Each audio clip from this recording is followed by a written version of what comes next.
everybody doing? Raise your hand if you guys are doing good. She can see us. Awesome. Yeah, I can see you guys. Most of you guys. Very cool.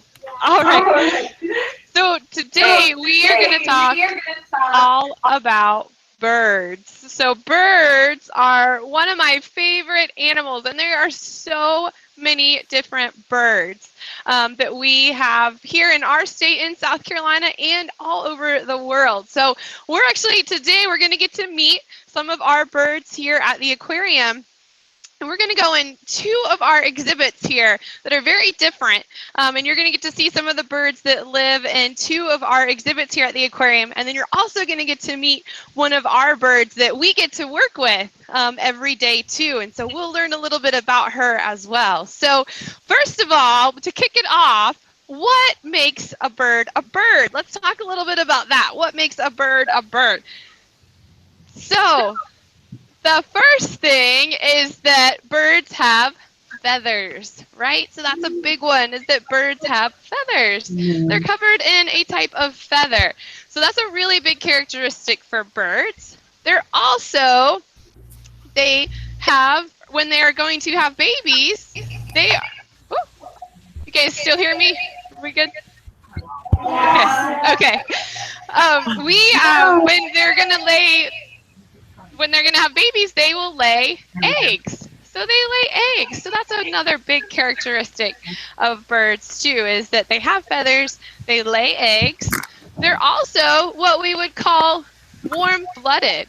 So they're like us. So they actually kind of keep the same body temperature no matter if it's cold or if it's hot outside. They don't change. Their body temperature doesn't change with the environment, like a reptile or a fish or an animal like that. So they are warm-blooded. Their body temperature is pretty much going to stay the same throughout their environment or whatever environment that they're in. So that's another big characteristic. So we've got feathers, we've got lay eggs, and we've got warm-blooded too as the big characteristic. And then the other one has to do with their bones. Their bones. So most birds have very special bones to them, especially the birds that are going to fly. And those birds that fly have hollow bones to them. So their bones, if we were to actually look at their bones, they're kind of hollow in the inside. They're not really dense and heavy like our bones would be. So if we were to hold a bird bone, it's very, very light. And so they need those light bones so that they can be better at flying. And so there's not a lot of weight when they're flying around. So even some of our really big birds here at the aquarium, you would be surprised about how little they weigh just because of the hollow bones that they have. Now, we have a big bald eagle here at the aquarium. And she actually, unfortunately, she had to go off exhibit today because of some of the construction that's happening here at the aquarium. But when we think of our bald eagle and bald eagles in general and out in the wild, they're really big, right? So they're huge.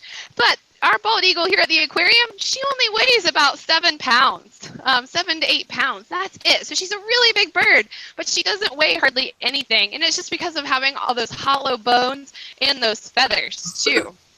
So a really cool characteristic. So when we think about birds, we think about they have feathers, they lay eggs, they're warm-blooded, and they have those hollow bones to them too. So those are the big characteristics that we think of when we think about birds. Now today, you guys are going to get to meet birds in some of our different exhibits and some of the different habitats that we have here in South Carolina. And we're going to talk about how those birds are actually adapted to living in that habitat and how they're adapted to what they eat too and some of the things they eat. So right now I'm actually in the mountain forest, our mountain forest exhibit. And so I want to take you guys on a little tour of our mountain forest here and see if we can find some of our birds that live in the mountain forest, all right? So I'm actually going to turn my camera around so that you guys don't see me anymore and you get to see some of our birds that are in here, because that's a lot more exciting than just looking at me. So let me see. So you guys, anybody that joined us for otters, you might remember this exhibit, because this is actually where our river otters live too. Now the birds are probably going to be a little shy. I'm going to try to walk and not... Oh, you see? jostle the camera too much here. But if you look, one of our birds is actually hanging up. Let's see if you can see him. Oh, I think he's disguising himself a little too much. But we have a crow up there in the tree. So let me see if I can get a better angle here for our crow. So we have a big crow up in the mountain forest. Crows are really smart birds. So crows are very smart. And they've actually been known to use tools to get their food. So they'll pick up things like sticks and things like that and actually use what we would think of as a tool to get their food. So crows are incredibly smart, but he's going to be shy and he's going to fly away from us. But let's take a look. Do you guys see those birds that are just walking away from us now too? And actually there's some over here. Let me see if I can be real still. And you guys can check out those birds right there. So these birds are actually called bobwhites. So these are bobwhites. And they're a type of quail. So they're actually a type of quail. And they make a really loud call, these birds do. So a lot of times when we walk in the morning, we can hear these guys calling out of the mountain forest exhibit. And that's how they kind of get their name, the bobwhite, is their call kind of sounds like they're saying bobwhite, kind of really fast, like bobwhite, bobwhite. And we hear that. So when we walk in the mornings, a lot of times we get to hear them make that call because we have a lot of bobwhites up here in the mountain forest, which is really cool. So if you guys can take a look at this bird, this is a bird that is not going to fly very much. It can fly. It can definitely fly if it needs to. But bobwhites, well, we just slid down the thing. Bobwhites, they actually spend a lot of their time just walking around on the ground and looking for their food on the ground. So they're one that is not going to be a really good flyer that can fly really long distances or can fly a lot. They kind of just fly when they need to. If they need to get away from a predator, or if they need to fly and kind of get up on a tree limb or something like that, they'll do that and fly. But most of the time, you're going to see these guys walking around on the ground. So they're a bird that spends most of its time hanging out on the ground. Now, they like to walk around and they like to look for anything that they can find, anything that's little, to eat. So these guys, they're going to find seeds that have fallen on the ground from plants and trees and things like that. They might eat some berries if they find some berries on a bush. Even little bugs and things like that are what the bobwhites will like to kind of walk around and try to find. So if you look at their beak, I know it might be a little hard to see them, and I'm going to see how close they're going to let me get here. But their beak is very small. So they're not going to be able to eat anything large or anything big. So they're just going to go after small stuff. And their beak is really good at being able to kind of crack stuff. So when they do find those seeds, they can crack those seeds open. And when we talk about birds, we always look at their beak because the shape of their beak can actually tell us what they're good at eating. So if you think about a bird's beaks are shaped many, many, many different ways. There's lots of bird beaks out there. And by looking at the beak and the shape of that beak, it actually tells us what that bird is good at eating. So when we look at the bobwhite beak being small like that can help to get the small things like those bugs and seeds and things, but it is very good at kind of crushing those things and being able to crack stuff open. So they have a pretty powerful beak to them, but it's just small so that they can get their small stuff. Now I'm going to try to take a walk and see if we can get one of our other birds up here that I definitely wanted to show you guys. And he's a little shy, so he might not come out for us, but I'm going to try. But we do have a big turkey that hangs up here in the mountain forest that lives up here in this exhibit. So I'm going to see if I can get our turkey on camera for you guys here. Let's see. So we have the bobwhites that live up here. We have a turkey. We have the crow. There he is. He's kind of hanging out back in the trees there, if you guys see him. See, there's our turkey. So he is another bird that is going to spend most of his time hanging out on the ground. So turkeys can fly, but he really doesn't like to fly very much. He spends most of his time walking around on the ground and looking for meat on the ground too. So there's Tom, and we call him Tom Tom. Tom Tom, our turkey. And so he's coming out for you guys. You can see him. That's awesome. So if you guys look at Tom Tom, you can see another really cool thing about birds is a lot of birds will have very colorful feathers too. And that can help them to attract a mate or attract a female. So Tom Tom here, he can kind of put out his beautiful feathers and hopefully attract a female turkey too. And if you guys see the coloring that's on his face, that actually goes into that too of being able to attract a mate, is having those colors on his face as well. So Tom Tom is a really cool bird to be able to kind of see up close and to learn a little bit about our turkey here. So he's going to show off those big tail feathers back there. So he's going to use that to attract the mate. And then if you guys see that funny thing that's kind of hanging off of his beak or hanging off of his nose, he'll use that too to hopefully attract a mate as well. So birds, they do a lot of different showing of their feathers and what we call kind of displays for when they're trying to attract a female bird.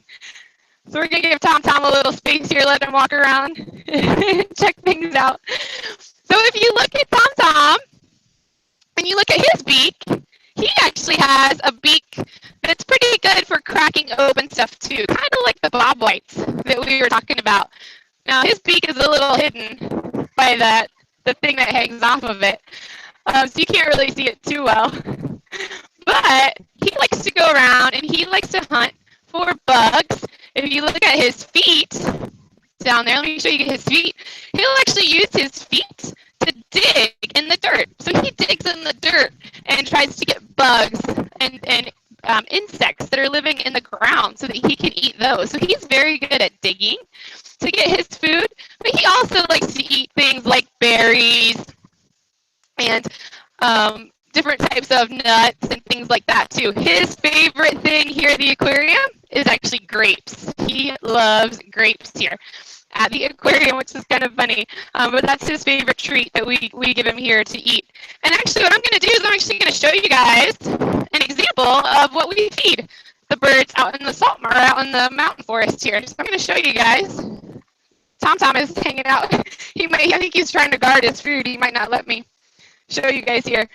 But I'm going to take the camera and I'm going to see if I can show you guys one of the pans of food here. So let me walk back this way. And he's going to keep showing off for you guys, showing off all those cool feathers that he has. So we can keep looking at Tom Tom, and we'll go find another pan. Sometimes Tom Tom likes to guard his food like that. Say, hey, this is my food. So we won't let him get worried that I'm going to take his food today. All right. So we're going to turn back this way, and we'll see if we can find a pan of food to show you guys what we actually feed the animals that are out in the mountain forest here. So here is a great example of what they would like to eat. So we have a good mix of kind of bird seed in there. We also, you guys might see some fruit like blueberries and oranges and things like that we'll put out here for them. There's also some bugs. We'll sometimes put worms and things like that in their pans too. So we give them a good mix to make sure that all the birds that are out here have a good variety of what they want to eat and what they like to eat. Now you guys might notice that we put the pan in a cage like that. And so this is a really cool way that we train our birds to actually not be scared of going into a cage like this to eat. And so this is a method that we use to train them in case we would ever need to get them out of the exhibit. If it was a hurricane coming, or we had really bad weather, or we had to do some type of construction out here in the exhibit, we want the birds to feel comfortable going into cages like this so that we could actually get them out of the exhibit and keep them safe. And so every day we put their pans in a cage so that they are used to just walking in there, eating their food, and then walking back out again. So if we ever had to come in and actually catch them and remove them from the exhibit, then we can just put their pan out, wait for them to walk into that cage, and then we could shut the door once they're in there and then be able to remove them from the exhibit. So a really cool thing that we do here to kind of train our birds to not be scared of walking into cages so that we can keep them safe if we ever needed to get them out of this exhibit. Because this exhibit is outside, so it's an outdoor exhibit. And so if a hurricane does come, or if we do get really bad weather, then we have to be able to get the birds out and remove them from this exhibit. So that's kind of one of the ways that we can train them to do that, which is pretty cool. All right, so we're going to go to and meet one of our other birds here at the aquarium. So I'm actually going to leave the mountain forest exhibit. So what I'll do is I'm actually going to turn off my camera because I don't want to bounce around too much for you guys. But I should be able to continue to talk to you while I'm walking to the next spot. So I'm going to go ahead and turn my camera off. And hopefully I'll be able to continue to talk to you and we won't lose signal or anything, so we should be good. So the birds, a lot of the birds that are out here in our forest exhibit are birds that kind of like to hang on the ground and don't do too much flying. But the next bird that we're going to meet is actually incredibly good at flying, and she is an incredibly good hunter too. So she is what we would call a bird of prey because she is such a good hunter. And so we're actually going to get to meet next one of our owls that we have here at the aquarium. So she's an owl that we get to work with and that we have trained with. So she's really good at being around humans and being around us. She's not afraid of being held and being with people because she's actually been with us here at the aquarium her entire life. So she was born in human care, and then we got her here with us at the aquarium pretty soon after. So we've actually raised her here at the aquarium. So she's been with us for, gosh, at least 5 years now. So she's a really cool one. So I'm going to walk down, and we're going to get to meet our owl here at the aquarium. So if you guys want, this might be a good chance to ask some questions. If anybody does have any questions, I can take some questions right now as we're moving to the next spot.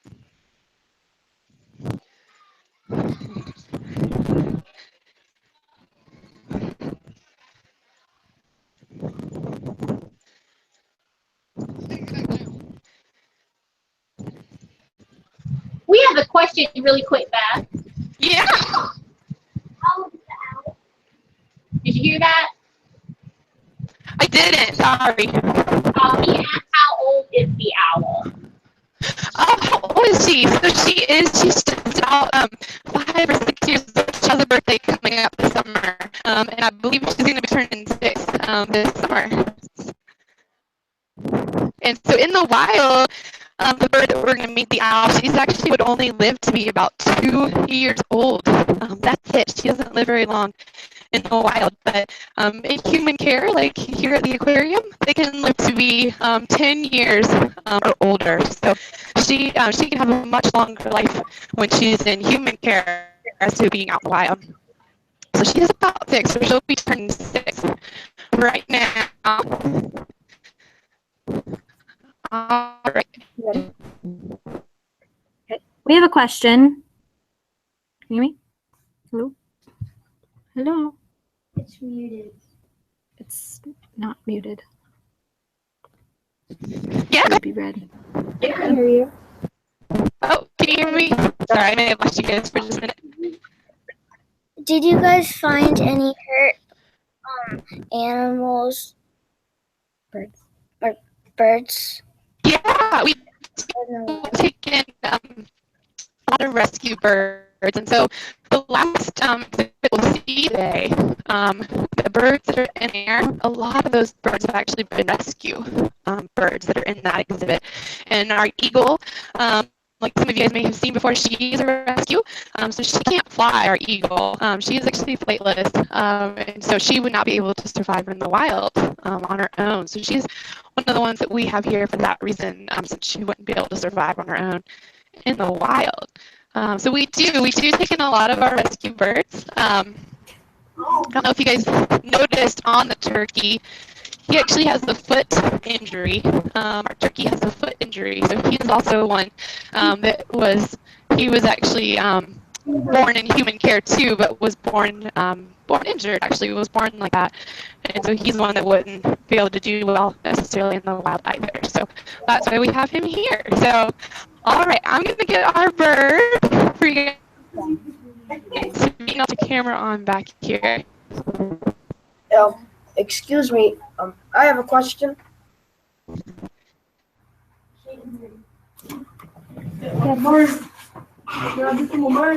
Excuse me, I have a question.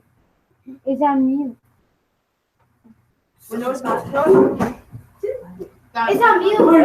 No, it's not. If some birds' bones are hollow, are they easier to break?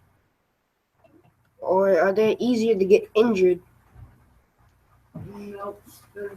Oh, I may have lost you guys again. I'm sorry. I missed that last question. If some birds' bones are hollow, are they easier to break or they're easier to get injured? Yeah, that's a great question, and they are. They are more fragile than like a mammal bone, for sure. But the way that they're actually structured, it makes them a little bit harder to break. If we were to look inside, it's almost like it's really hard to describe. But if you look inside, it's kind of like webbing almost inside of a bird bone. So it does make it a little. That helps protect it from breaking so easily. But the bird bones being hollow, they are going to break more easily than like a mammal bone or something like that. So they have a little bit of protection to try to keep from them being broken so much, but they're definitely more fragile than like a mammal bone or a fish bone or something like that for sure. I'm going to go ahead and turn my camera back on for you guys. And yeah, okay, there we go.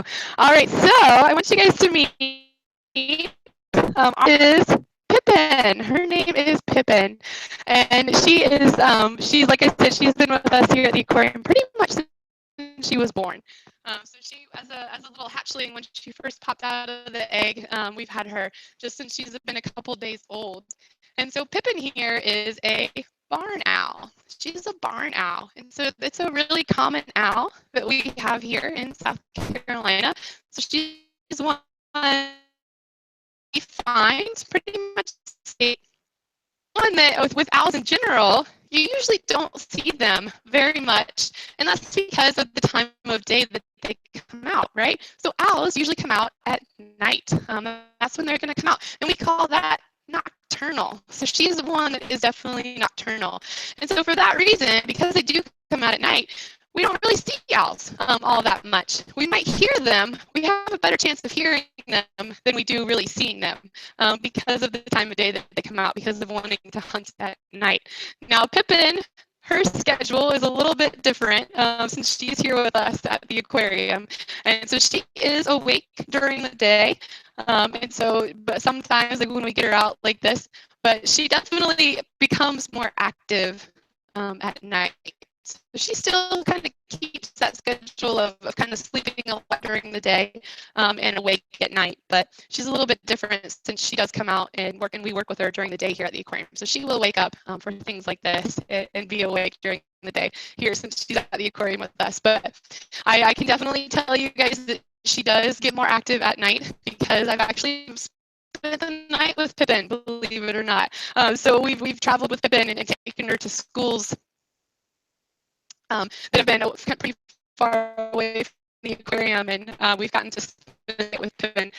He's definitely active. He definitely makes a lot of noise at night and is really up a lot in the nighttime. So she still kind of keeps that schedule being, even though she's here at the aquarium with us. But so owls in general are really cool birds. And so like I said, they're a bird of prey because they are really good hunters. She is an amazing hunter. She has so many cool adaptations for being able to. So since she's hunting at night, she has to use a lot of her senses to be able to find her prey and to what she's going to eat. So the first one, and usually the one that people notice the most, is her big eyes, right? So Pippin here, if you look at her eyes, they're large. Of her head, they're very, very large. Her eyes, having her eyes that big, it actually helps her to be able to get any kind of light that might be in the environment into her eyes so that she can see at night. So having those big eyes lets her be able to have pretty good vision at nighttime and during when it's really dark. So those big eyes help her to be able to kind of see at night. But her eyes are so big, you might notice that she can't do something with her eyes. So if you watch her eyes, you'll notice she can't move her eyes around. She can't look up with her eyes. She can't look down. She can't look to the left or to the right. If we have our eyes, we can kind of roll our eyes around, right, without moving our head. But Pippin can't do that. Her eyes are so big that she actually can't move them. So she has to do something else to be able to see around her. So what is she going to do? And she's kind of, you guys watch her, she's kind of doing it now. She moves her neck around. So her neck is very flexible. She has a very flexible neck.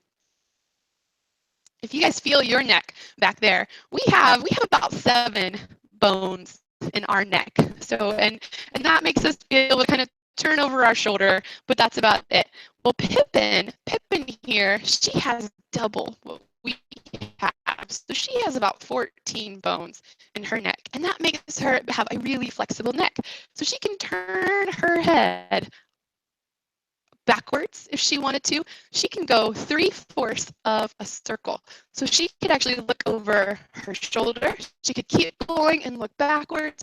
She could keep going and look over her other shoulder, and then she'd have to turn back around. So they can't turn all the way around. They can't turn their heads all the way around, but they can come pretty close. They can go 3/4 of a circle. So she can look completely backwards behind her if she wanted to. So even though she can't move her eyes, she still is able to see because she can move her. Whoa, she's gonna fly for you guys a little bit. She's gonna take off.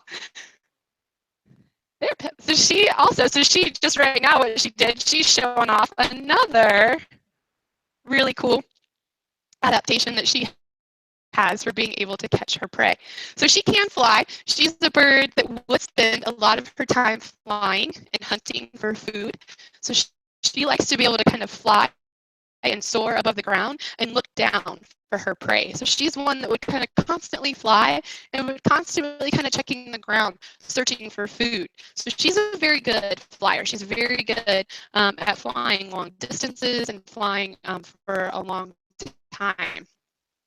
One of the really cool things about her when she flies, and this goes for all owls, is that when she flaps her wings, it's pretty much silent. You can't hear her when she flies and when she flaps her wings. So she can flap and fly, and it's absolutely silent. You don't even know that she's doing it, which is really cool.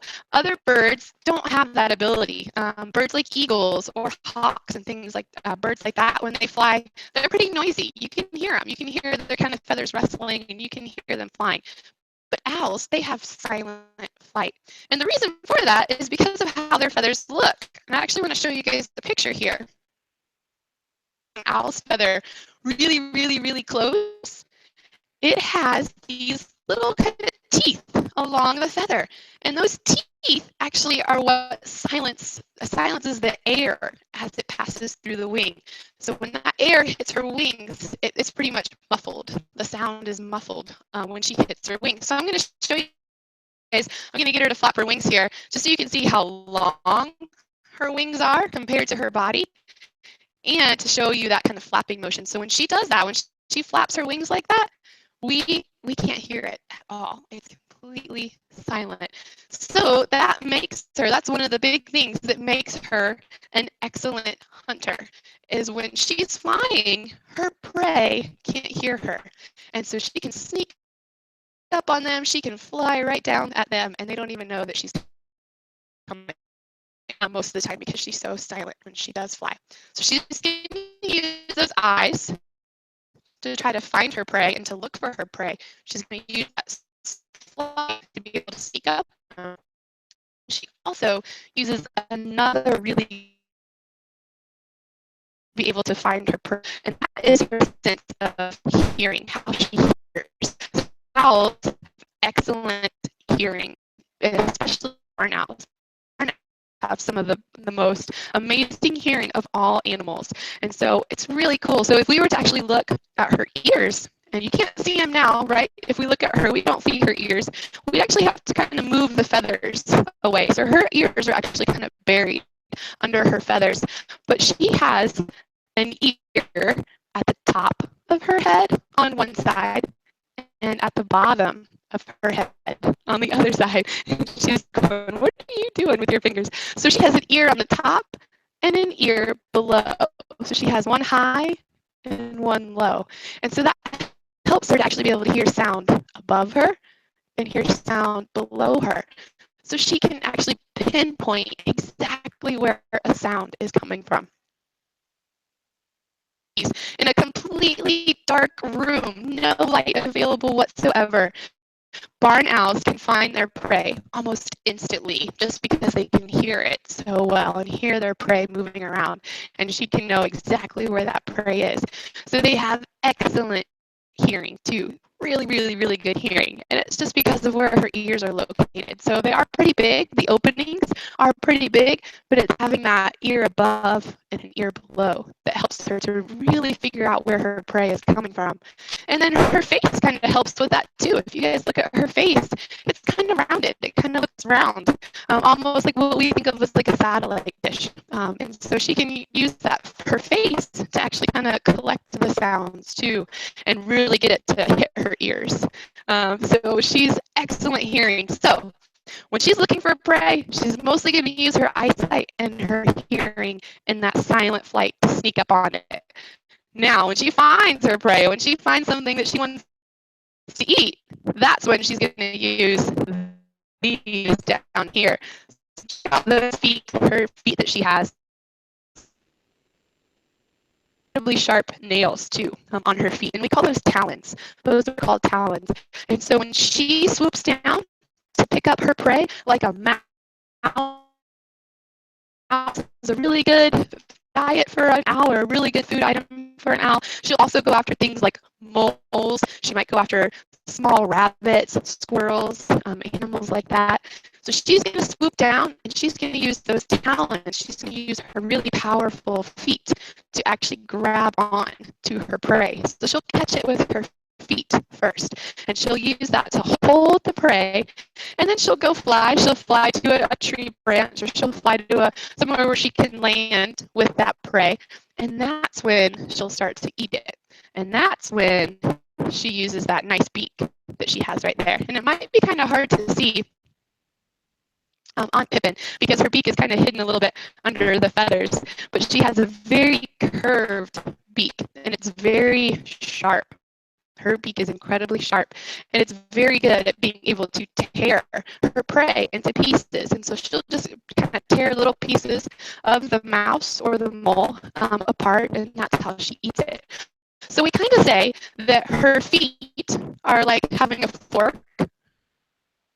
Beak is like having a knife, because we have our hands to do that, right? We have our hands where we can hold a fork and we can hold a knife and we can cut our food. But Pippin doesn't have that. So Pippin uses her feet to hold the food, and she'll use her beak to kind of cut it and to tear it apart. And so she'll eat little pieces of it until it's all gone. Owls do something pretty cool too once they've eaten their food. And you guys might get to do this in science class sometime as you go through school. But after an owl has eaten 8 hours, it's not all they eat. What owls will do is they'll actually throw up what we call owl pellets. And I'm going to see if I can find one for you guys. Owl. And what happens, the reason that they have to do this is, I'm going to kind of show you guys right here. So that's an owl pellet right there. And the reason they have to do this is when an owl eats, they eat everything. So they eat the fur, they eat the bones, they eat the nails and the teeth of the animal. They eat it all. But they actually can't digest the fur and the bones from animals. They can only digest kind of the meat of the animal. And so when she does eat a mouse or she eats a mole, then what she'll do is she'll throw up the part that she can't digest. So it forms into a nice little pellet inside, and she'll just throw that pellet up. It'll just pop right out of her mouth. And so that's her way of being able to get rid of that stuff that she's eaten that she can't digest. And so she'll just digest the kind of the meat of the animal and throw all that other stuff up as a pellet. But what's cool is you can actually go through these pellets and you can find the skeleton of the animal that she's eaten. And so scientists will actually use this as a way to study owls and to know what their diet is and to know what they're eating. So they can dig through a pellet like this and find an animal skeleton that she ate. They're eating and the food that they're. So it's a really cool way that they can study owls. It's also kind of a cool way to be able to find owls too. If you guys ever go walking out in the woods, look at the base of trees. If you see a tree that has a lot of these pellets at the bottom of it, there's a good chance that there's probably an owl nest up in that tree, or that's a place where an owl's gonna live and hang out. So keep an eye out for pellets if you guys are ever out walking in the woods too, because that's a good way to find owls and find where they're nesting as well. So she'll throw out those pellets after she's eaten, which is pretty cool, I think, to be able to go through there and actually learn what the owls are eating and learn. Amazing. So amazing adaptations that Pippin has for being able to hunt and to be able to catch her food. So owls are incredible predators. They're very, very good at being able to find their prey and capture it. Now, do you guys have any questions about Pippin or about owls before we move on to our next spot and our next exhibit that we're going to get to see? How are their brains so small, but they're so smart? That's a great question. And so with animals, a lot of animals will have smaller brains compared to mammals, compared to us. And so what that means is when an animal is born with a smaller brain or has a smaller brain, what it really means is that they're not learning a lot as they grow up into adulthood. So us, the reason that we have really big brains is because we actually have to learn a lot as we grow up. So if we think about how we start off as babies, we can't really take care of ourselves, right? And so we have to learn like a lot of behaviors and a lot of ways to be able to live. We have to learn a lot of that stuff. With animals that have smaller brains, they're actually kind of born with all the information that they need to know how to survive. So we think of them as being a little more what we call instinctual. They're just born with all of that knowledge in their brains that they need to survive and don't really learn a whole lot as they go along. So they're kind of, as soon as the babies pop out of that nest, they have most of the information that they need to be able to survive. Now we do see with birds that a lot of times the parents will teach them how to fly or help them when they're learning how to fly and kind of help them when they're learning how to hunt and things like that. So bird. But for the most part, a lot of the information that they need to survive, they're born with. And so that's why they don't have really big brains. I have a question. Sure, go for it. How can the owls turn their necks so far around? Yeah, isn't that so cool? So that goes back to how many bones they have. So if you have more bones, you're going to be more flexible. So Pippin has more bones than we do in our necks. So she has about 14 bones in her neck. And so that makes her just more flexible and able to move her bones more. It's kind of like a snake. If we think of like a snake, the reason that they're so flexible and can move like they do is because they're pretty much all bones. Their whole body is a giant backbone, pretty much. And so that gives them the ability to be very flexible. And it's the same with Pippin. She just has a lot of bones in her neck more than we do. So she can move her neck the way she does. I have a question. Yeah. How many owls do you have? How many owls? We actually, right now, we just have Pippin. She is our only owl here at the aquarium that we have. In the past, we have had other types of owls. We've had screech owls. We've had what's called a barred owl too. But as of right now, we just have Pippin. She's our only owl that we have. And you actually only get to see her if somebody brings her out. So she's one that we use for education programs a lot. So she's not one that you would see if you just come to the aquarium to visit. She's one that somebody has to bring her out to be able to see her. Go ahead. We have a question from What? I have a question. Yeah. Oh, Where's the mouth? Where's the mouth of the? He's wondering where I have to repeat that one for me. Where's the mouth? Oh, sorry, I'm getting a really bad echo. Where's the mouth of the owl? Where is it? Is that what you're saying? Where? Yes.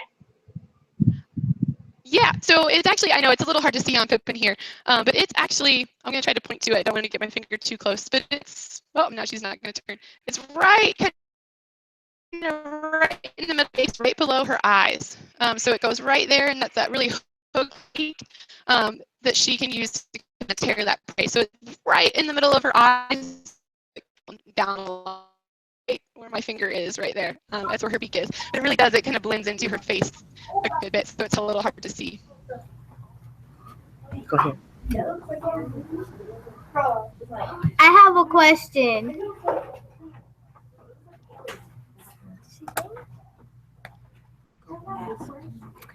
How long do owls live?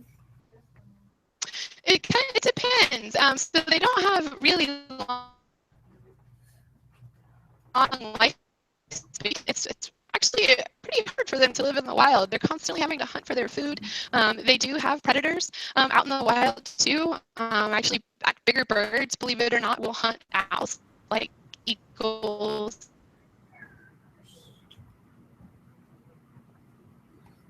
They're constantly for food to be able to survive. So in the wild, they actually will only live maybe a couple years. So like Pippin here in the wild, she might only live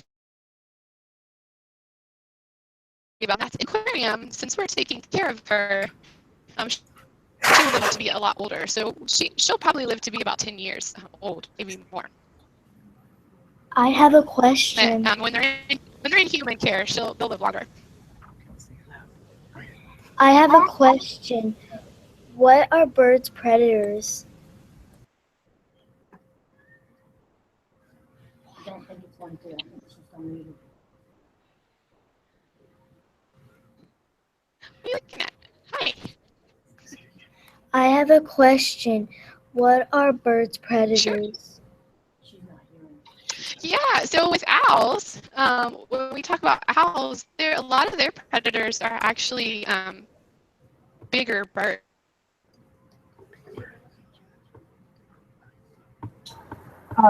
Y'all just hang in there. It seems like we lost the connection with Beth, but she will join us back in just a second. I think she had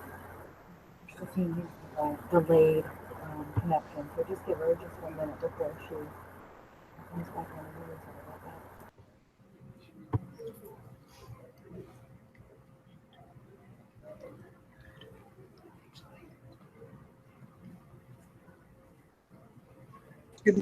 Jenna, I didn't hear what you said. We're waiting for Beth to reconnect. I'm sorry about that. Just give it 1 second. Okay. Sorry, guys. No problem. We got you back, Beth. Miss Murray's class, they had a question. A young lady had a question there. That's where we were. Yeah. Miss Murray, do you want Okay. the lady to ask that question again? Yes. Go ahead. What are birds' predators? Yeah, so birds, they actually have a lot of different predators, and it kind of depends on what birds that we're talking about. So with owls, one of their big predators is actually other birds, believe it or not. So really big birds, like eagles, hawks, birds like that will actually prey on owls. So they will go after owls for their food. So that's one that they have to watch out for is other birds or bigger birds. If we're talking about smaller birds, like songbirds or birds like that, then they have a lot of different predators that can get them. And one of the big things is when a bird lays eggs, there's a lot of things that will come and try to eat the eggs. Snakes are a big one. Raccoon or something like that can go and get the eggs too. So there's when it's a bird mom lays a nest, there's a lot of predators that will come after the eggs of birds. But then when they're full grown, it really kind of depends on the size of the bird and what their predator might be. But when they're eggs, that's when they're usually the most vulnerable. When they have a lot of predators is when they're eggs and when they're just learning how to fly and when they're still chicks. So, all right, we'll put Pippin back, and then we'll go to our last exhibit and meet some of our birds in that exhibit and talk a little bit more about how they are a dot exhibit. So I'm going to go ahead and turn off my camera here real quick as I put Pippin back. And it'll just be 1 second. And I'll be right back with you guys. So let me go ahead and put Pippin back, and then we'll go to our last exhibit. I think there was a young man who had a question.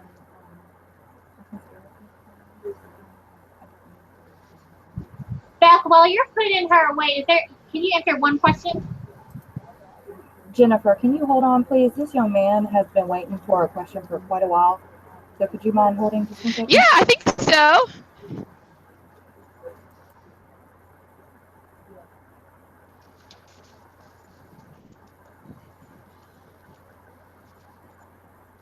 Can you guys hear me? We can hear you, Beth. Okay, yeah, you can go ahead with the question. I'd be happy to answer it. All right. Jennifer, you want to give it a try then?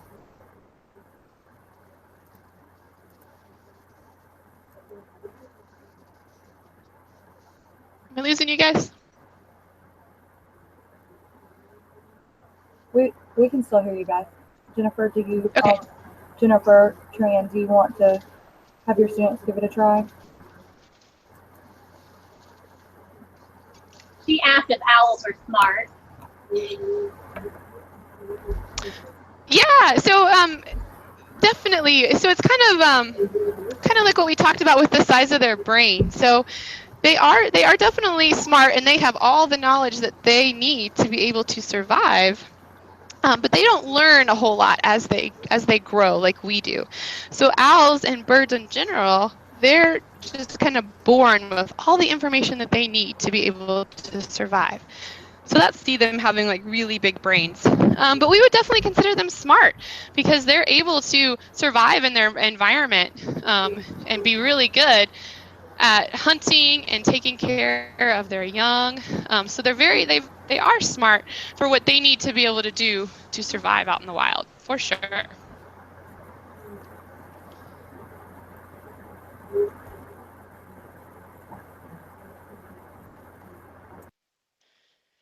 Any other?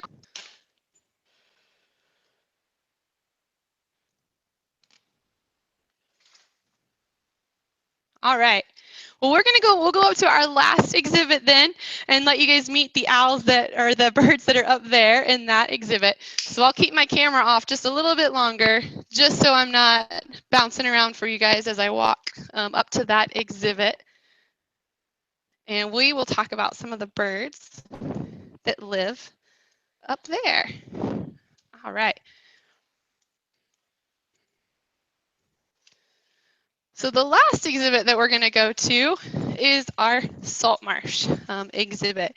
And our salt marsh exhibit has really, really cool birds that live there because they all have really cool adaptations for being able to live in a salt marsh habitat. So I'm gonna walk up there now, and I should stay connected to you guys, but if I lose you, I'll just join you right back real quick. And we'll talk a little bit about a salt marsh habitat and why why the birds in this habitat have to adapt so much to being in this habitat because it's constantly changing. So we'll go up to our salt marsh. And it's so fun. I love being in our salt marsh exhibit and just watching the birds and how they act out here. So, almost there. Get you guys out to our exhibit. And what I'll do is I'll turn my camera on again, or around, so that you guys can see the exhibit. Get a really good view of it.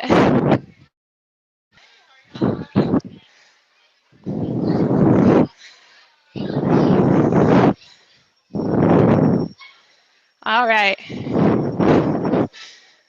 So we just got out here. Excuse me.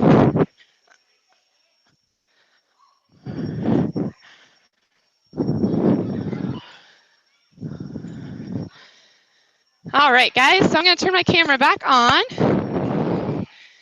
Everybody see me okay? Okay. And now what we're going to do is we're going to kind of take a walk through our salt marsh exhibit here so you guys can see some of these cool birds that we have in our salt marsh. So everybody good? You guys can hear me? We're connected?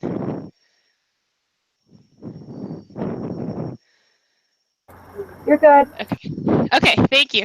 All right, so right here in our salt marsh exhibit, so first of all, one of the cool reasons that the birds out here have to adapt to this environment is because it's constantly changing. So when we think of a salt marsh exhibit, or at the salt marsh in the wild, it's constantly changing because of the tides, right?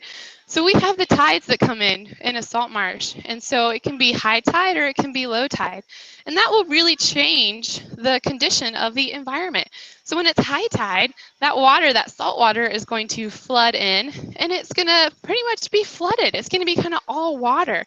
And you might just see the very top of the grass or the tips of the grass that is in a salt marsh.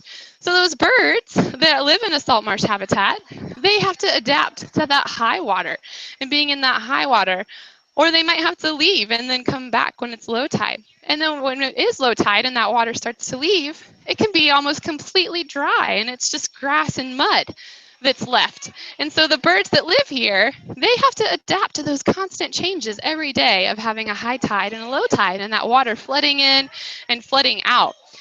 So we see a lot of different adaptations with the birds that live in a salt marsh for that reason. So if you guys take a look here, over here we have two of our ducks. So if you guys can see those guys, those are two of our ducks here in our salt marsh exhibit. And they are, they're actually feet that they've got the webbed feet there. So their feet are webbed to them. And if we look at their beaks, they actually have really cool beaks for how they eat. So they've got those nice webbed feet for being able to swim. You guys have probably, I'm sure, seen ducks out in the wild and they kind of just sit at the top of the water and they'll paddle those feet really hard at the bottom so that they can kind of push themselves around and be able to kind of swim on top of the water like that. So those webbed feet are really good for being able to swim. But it also helps them to be able to walk around in the mud and things like that too. So having a really kind of wide foot with all that webbing helps them to kind of stay above the mud and not sink down in the mud too much either.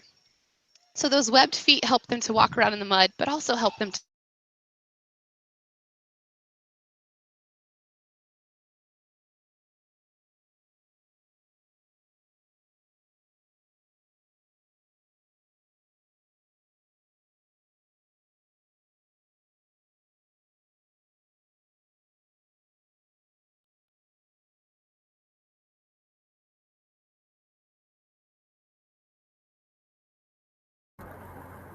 Hey you guys, I apologize for the technical difficulties. It seems as though Beth has a really bad connection at the aquarium.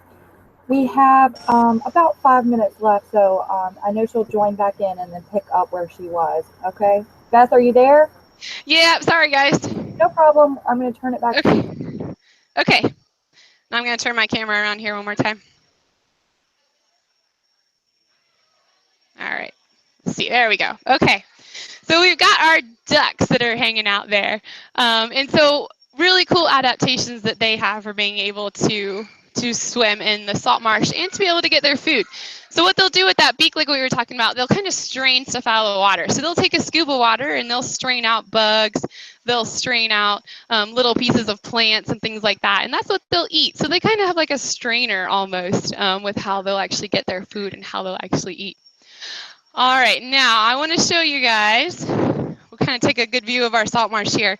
And if you guys see those two big guys in the back right there, we're going to actually go and try to check those guys out. Those are two of our big pelicans. And so they, of course, are going to scoop up giant mouthfuls of water and catch the fish that way. So they'll just get a giant scoop of water in their mouths and their big beak and watch it expand, and then they'll eat the fish that happen to get caught up in that water as well. So we'll try to walk over and check out our pelicans, and then we'll see if our heron is out today too. We have a really cool heron that stays out here. And so a lot of times he likes to roost in the trees, but we'll see if we're lucky and we can find him today as well. So let's hop down real quick before we have to go, and I'll show you guys the pelicans here and hopefully find our heron. But does anybody else have any questions for me? And try to get a good look at our pelicans?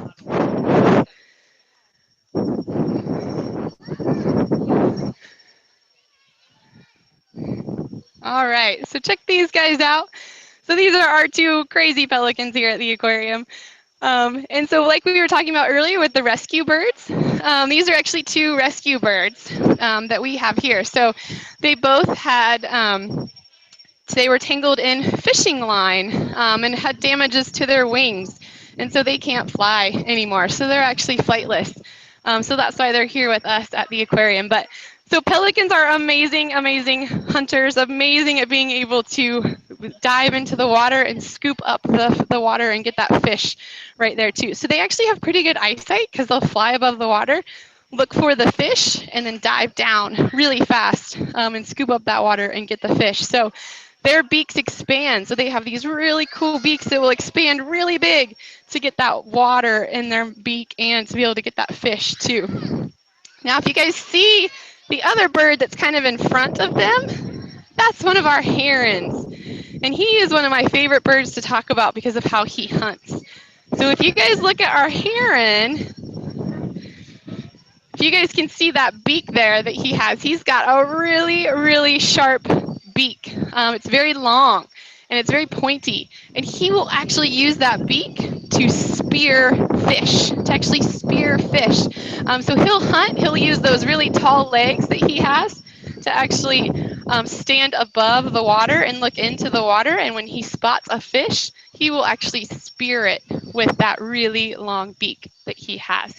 So he's another really cool one that we watch when we watch him hunt. And so he's actually kind of showing it that behavior right now. So if you guys watch, he's going to walk to the edge of the water, use those really long legs to be able to look over the water. And then if he were to see something that he would like to eat, he would really fast kind of spear that beak right into the water and try to catch the fish and catch the food. So right now it looks like he might just take a little drink or grab a little something. So that's what they'll use. That's actually what they'll do to hunt, is to use that really kind of long, sharp beak to spear fish, which is pretty cool. All right, so I know we're running out of time, but do you guys have any questions for me or about any of the birds that we talked about today here at the aquarium? Still on mute. Oh, okay, go ahead. I have a question. Yeah, go ahead. How much do the pelicans weigh? How much do they weigh? That's a great question. I'm actually not sure how much they weighed or the last time that we weighed them. I would imagine, just giving their size, that they would be about like our eagle, so probably about 7 or 8 pounds. But I'm actually not sure exactly how much they weigh or when the last time we weighed them was to find out. But good question. How old can cranes be? How old can the herons or the cranes? It's about the same with those guys as what we talked about with the owl. So they don't have really long lifespans in the wild, maybe just 5 years or more. But in human care like this, then they would definitely live a lot longer than they would in the wild. So about 5 would probably be a pretty long life in the wild. How much do the birds reproduce every year? How much do they do what with? Sorry. Reproduce. Oh, well, here at the aquarium, we don't really have them reproducing. And that's just because we might just have one of that bird, or we might just have 2 males. Like, for instance, our pelicans there that you guys got to see, they're 2 boys. So we don't really have birds reproducing here at the aquarium. But in the wild, it kind of depends on the bird. Usually it's about once a year. Some birds might do every other year. So it kind of depends on the bird, but usually it's no more than about once a year. I got a question. Yeah, How do you know so much about birds? that's a great question. So a lot of that has to do with what I went to school for. So I went to college to study animals. So I learned a lot about birds in college when I went to college. But that's one of the things that I love most about my job here at the aquarium is that I get to constantly learn and I get to continually learn about the animals that we have here. So even if we get a new bird here at the aquarium, then we're all reading about that bird and researching that bird and learning about it. So I'm constantly learning. I'm always learning. So we learn in books. We'll read books. We'll read articles on the internet about the birds. We'll talk to scientists that are studying the birds. So there's a lot of different ways that we can continue to learn about them. But a lot of the knowledge I got was in college for sure, when I studied animals in college.